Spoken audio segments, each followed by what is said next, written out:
मुझे थोड़े से अलग मुद्दे पर आते हैं। कश्मीर में हम इस बार देख रहे हैं रिकॉर्ड वोटिंग हो रही है।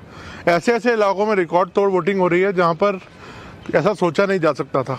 इस पर आपका क्या आंकलन है, आप कैसे देखते हैं? पहले तो मैं चाहूँगा कि कश्मीर की जो स्थिति बदली है उसके संदर्भ में सबसे तो पहले मैं मेरे देश के न्याय तंत्र को प्रार्थना करना चाहता हूँ कि अगर सरकार किसी काम को करने के लिए उसका एक डिजाइन होती है, उसकी एक स्ट्रेटेजी होती है।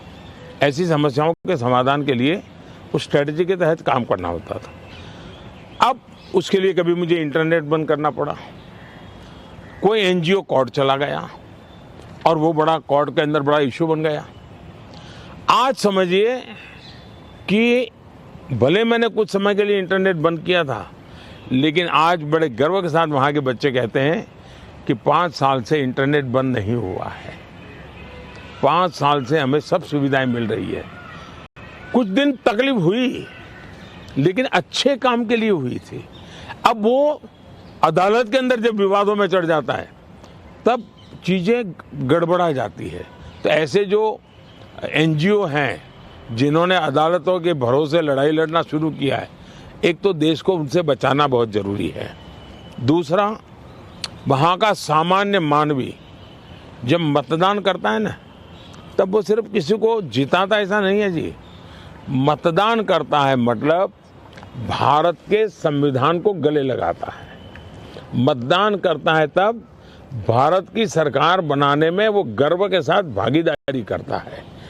मतदान करता है मतलब कि भारत के सार्वभौमत्व के प्रति अपना समर्पण व्यक्त करता है। दूसरा, उनको विश्वास हुआ कि ये सरकार ऐसी है कि जहां फेयरनेस है, हम भरोसा कर सकते हैं कि ये सही होगा।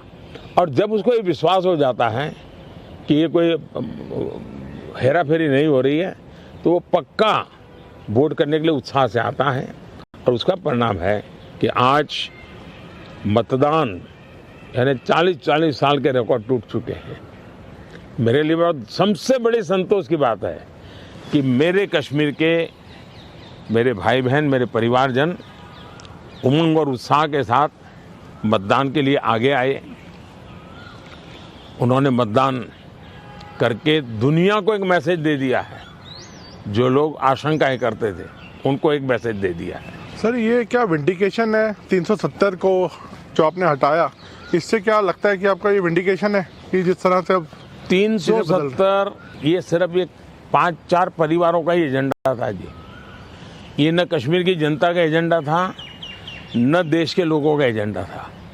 ये अपने फायदे के लिए ये 370 की ऐसी एक दीवार बना के बैठे थे ताकि कोई झोंक न पाए। और कहते थे 370 हटेगी तो आग लग जाएगी, वो कहते थे 370 हटेगी तो कश्मीर चला जाएगा। आज ये सत्य हो गया कि 370 हटने के बाद ज़्यादा एकता की अनुभूति हो रही है, कश्मीर के लोगों का अपनापन ज़्यादा बढ़ रहा है। और इसलिए इसका सीधा परिणाम चुनावों में भी दिखाई देता है, टूरिज्म में दिखाई दे रहा है। G20 समिट वहाँ होती है, बड़े शान से कश्मीर ने उनका स्वागत किया पूरी दुनिया का। और इसलिए ये कैसे झूठी दीवारें खड़ी कर करके देश को टुकड़ों में देखा गया, इसका ये उदाहरण है और उसको मैंने ध्वस्त किया है। सर, वेल्थ क्रिएटर्स को लेके भी बातचीत, एक नैरेटिव आता है कि कभी राहुल गांधी जी बोलते हैं कि आप कुछ परिवार को आप बढ़ा रहे हैं, अभी आपने हाल में उनको बोला। तो क्या लगता है कि देश में जो वेल्थ क्रिएटर्स हैं उनको ही उन पर राजनीति होनी चाहिए? मैं फिर कहता हूँ, जो लोग ये कूड़ा कचरा फेंक रहे हैं उनको पूछो ये तुम कहाँ से लाए हो, उनसे बात करो भाई। आप उनसे तो कुछ पूछते नहीं हो। और इसलिए मैं समझता हूँ कि ये चर्चाएं उनके साथ करें तो ज़्यादा अच्छा होगा।